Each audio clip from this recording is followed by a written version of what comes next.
Hi guys, my name is Emma and let's talk spooky stuff.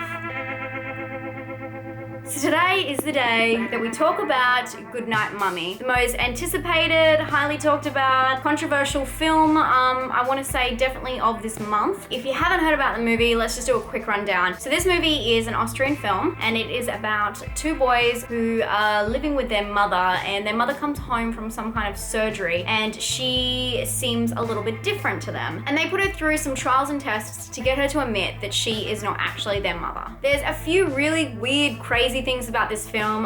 One being, I'm just going to address this right now, the fact that the trailer was completely misleading. Lots of people say that this movie is not for horror fans. It's kind of more of a thriller, which I'll totally agree with. But the way it was portrayed was as a horror. If you watch the film and then you watch the trailer, they misedit things. They'll put an end of a scene into a start of a scene. I'm not really ruining it because it is in the trailer, but there is a part where they put a bug into her mouth, like a cockroach, and then she chomps down on it. That actually doesn't happen. She's eating in one scene, and then they take the cockroach scene and they splice it together, and that is so bad. Oh, it bugs me. The movie isn't bad, and that is why it annoys me, because why be intentionally misleading? And lots of people are mad about it. It's just something that could have been avoided. The other thing that really bugged me about this film, and I'm gonna go into a little bit of spoilers here, so spoiler alert, I'm not gonna give away the whole film, but it might give away some of the main plot points if you haven't seen it. During the first 5 minutes of this film, something is made completely obvious to anyone who has seen a similar film like this, and you guys, if you've seen it, know exactly what I'm talking about. I knew from the first few seconds what was going on, and I'm sure all you guys did too. You're intelligent, it shouldn't be dumbed down this way, you know better, and that's what I was thinking. I was thinking maybe something else is gonna change and the twist will twist the other way. The twist itself did not annoy me. It was the fact it was so obvious and it really distracted me the whole movie. It was kind of like I thought they were putting it in as a red herring, so I was thinking, oh, they're gonna distract me with this and then they're gonna do this, and that didn't happen, and I just found it really distracting because I'm like, am I meant to know this? I will agree, it's very eerie, it's very beautifully shot, cinematography is on point, but there are lots of aspects that people can't agree on this film. They can't agree on the starting, they can't agree on the ending. Lots of people think that the last scene is actually the first scene and the first scene's the last scene, and what scenes are dream sequences and what scenes aren't. And although that's kind of cool, it's left up to interpretation, I still feel like I was misled, and I don't want to feel like that. I'm telling you right now, you know me, I watch a lot of international film, and I was really looking forward to this movie, and it just bummed me out. I just felt like there was a few aspects in there that were really in there to just kind of sell you the film, but they kind of dropped the actual storyline. Such as the kids wearing the masks had nothing to do with anything. Her with the bandages on her face, unless you believe in those certain theories, there's no actual reason why she should be wearing that. It's put in there to make it kind of creepy without a full explanation. I liked the film. I just wish I knew that the twist was obvious and that was it, and I wouldn't be expecting so much. Maybe that's on me for expecting too much. Some other points of this film, lots of people saying it's very gory. I want to say it's not gory up until like the last 30 minutes, and yeah, it is quite disturbing, and it has a thrilling kind of psychological thriller aspect where it's kind of creepy because of the way it's being done, which I thought, yes, that is a cool point, and that was probably the part I liked the most, that feeling, that eerie feeling you got from that. I was going to talk about the different theories that people have about this movie, but I think if you guys want to look it up, look into it. I don't want to get too into people's heads, especially people who haven't watched the film yet. I don't want you to think a certain way. What I suggest as always is watch the film, this time pay really close attention to detail, and then make up your own mind, because really it is in the eye of the beholder and it's all your own interpretation. If that's what this film was trying to do, thumbs up. You got us talking. For my personal score, I'm gonna have to give it a 4. My scare score is gonna have to be a 2. I'm really surprised people say this is the scariest film they've ever seen. I get scared at everything. I get scared watching celebrity ghost stories.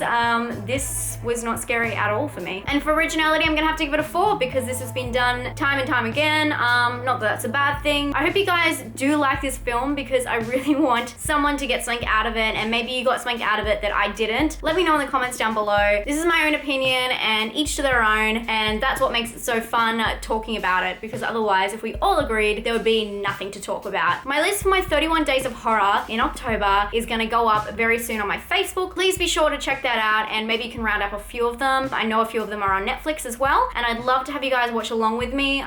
Make sure you stay tuned for that and subscribe if you haven't, and I'll see you guys later. Stay spooky. Bye. This one, Turkey, no one guessed. And it's because I gave the hint that the country is gonna take over the world in regards to the horror genre. Maybe not take over the whole world, but they definitely will make their mark in the next year. And stay tuned, because in this episode, I'm not only gonna tell you a few really cool Turkish films, I'm gonna actually tell you what to look out for.